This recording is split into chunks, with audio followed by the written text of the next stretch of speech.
ഇടുക്കി പീരുമേട്ടിൽ വീണ്ടും വന്യമൃഗ സാന്നിധ്യം. പുലിയുടെയെന്ന് തോന്നിക്കുന്ന കാൽപ്പാടുകൾ പീരുമേട് മേജർ ശ്രീകൃഷ്ണസ്വാമി ക്ഷേത്രം വളപ്പിനുള്ളിൽ കണ്ടെത്തി. സ്ഥലത്തെത്തി നടത്തിയ പരിശോധനയിൽ പുലിയുടെയോ കടുവയുടേതോ ആകാമെന്ന നിഗമനത്തിൽ ആണ്.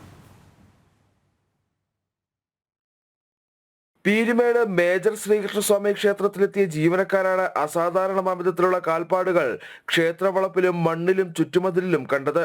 തുടർന്ന് ക്ഷേത്രം ഭരണസമിതി അംഗങ്ങളെ വിവരമറിയിക്കുകയായിരുന്നു. പീരുമേട്ടിൽ സമീപ വർഷങ്ങളിലായി തുടർച്ചയായ വന്യമൃഗങ്ങളുടെ ശല്യം രൂക്ഷമായിക്കൊണ്ടിരിക്കുകയാണ്. ഇന്ന് രാവിലെ ഏതാണ്ട് 7 മണിയോടുകൂടി അമ്പലത്തിൽ പീരുമേട് ശ്രീകൃഷ്ണ സ്വാമി ക്ഷേത്രം ദേവസ്വം ബോർഡിന്റെ കീഴിലുള്ള ക്ഷേത്രമാണ്. ആ ക്ഷേത്രത്തിനകത്ത് പുലിയുടെ കാൽപ്പാടുകൾ മണ്ണിലും ഒപ്പം തന്നെ മതിൽ ചാടിക്കിടന്ന മതിലിലും പാട് കാണുന്ന സ്ഥിതി ഉണ്ടായിട്ടുണ്ട്. തുടർന്ന് കുട്ടിക്കാനം മുറിഞ്ഞപുഴ ഫോറസ്റ്റ് ഉദ്യോഗസ്ഥരും RRT ടീമും സ്ഥലത്തെത്തി പരിശോധനകൾ നടത്തി. കാൽപാദം പുലിയുടേതോ കടുവയുടേതോ ആകാമെന്ന പ്രാഥമിക നിഗമനത്തിലാണ് വനം വകുപ്പ്.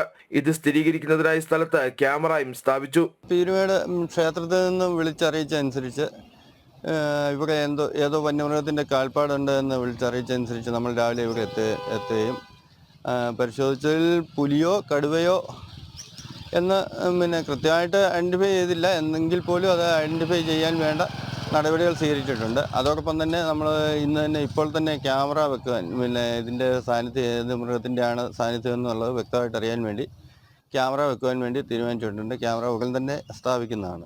കഴിഞ്ഞ കുറച്ച് വർഷങ്ങളായി പീരുമേട് ടൗൺ അടക്കമുള്ള ജനവാസ മേഖലയിൽ വന്യമൃഗ സാന്നിധ്യം പതിവാണ്. മുൻപ് പീരുമേട് ടൗണിന് സമീപം തോട്ടപ്പുര ഭാഗത്ത് കടുവയെ പ്രഭാത നടത്തത്തിനിറങ്ങിയ പ്രദേശവാസി കണ്ടിരുന്നു. ഏലപ്പാറ, ഹെലിബ്രിയ, പുതുവൽ ഭാഗത്ത് പുലിയുടെ സാന്നിധ്യവും സ്ഥിരീകരിച്ചിട്ടുണ്ട്.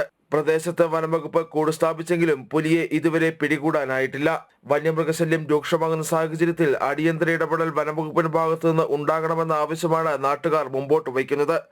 ജനം, ഇടുക്കി.